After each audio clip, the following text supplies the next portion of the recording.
আন্ডিয়ান বীরচরণ এবং গুনাইগাছাবাসীর একমাত্র রাস্তা। চাটমোহরে যদি প্রবেশদ্বার হিসাবে এই চরণবিল এলাকার যদি প্রবেশদ্বার হিসাবে পরিচিত।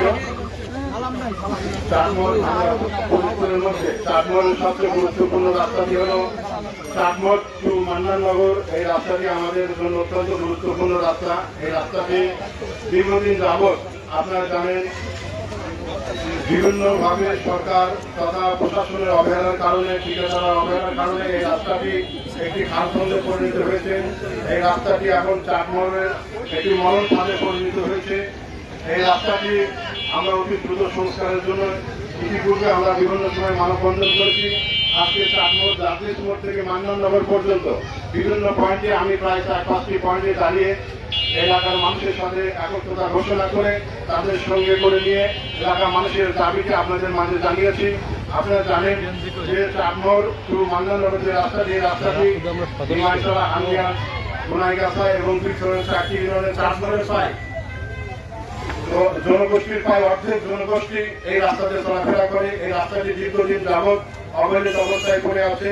এই রাস্তাটির কারণে আমাদের এলাকার মানুষ বিভিন্ন দুর্ভোগের সৃষ্টি হয়েছে। যারা গাড়ি ঘোড়া চালায় যে রাস্তাটি মেয়াদ 10 বছর হওয়ার কথা, গাড়ির 10 বছর মেয়াদ হওয়ার কথা, সেই রাস্তাটি এই রাস্তার কারণে গাড়ি ঘোড়া 1 বছরে চলাতে না চলতেই বিফল হয়ে পড়ছে।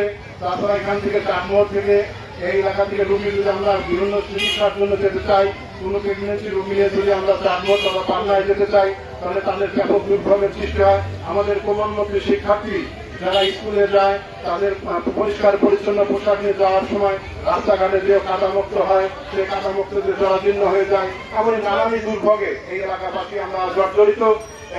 এই জর্জরিত অবস্থা থেকে আমরা পরিত্রাণের জন্য ইতিমধ্যে উপজেলা নির্বাহী কর্মকর্তা সহ নির্বাহী প্রকৌশলী সহ আমরা বিভিন্ন দপ্তরে আমাদের সাংবাদিক বন্ধু বিলাল ভাই, আমাদের হানিফ ভাই সহ, আমাদের ব্যাংকার সাহেব সহ, স্বপন ভাই সহ, এলাকার চাটমোহরের আমাদের নির্বাহীরা হিলাল সহ অনেক নেতৃবৃন্দ, সকল নেতৃবৃন্দ আমরা ঐক্যবদ্ধভাবে এই রাস্তাটি সংস্কারের জন্য দাবি জানাচ্ছি।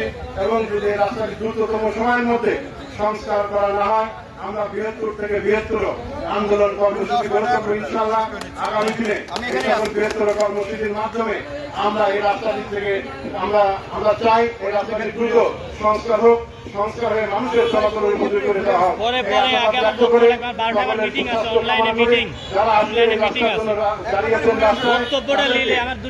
ধন্যবাদ জ্ঞাপন করে আমি আমার কথা শেষ করছি। আল্লাহ হাফেজ। আসসালামু আলাইকুম ওয়া রাহমাতুল্লাহ।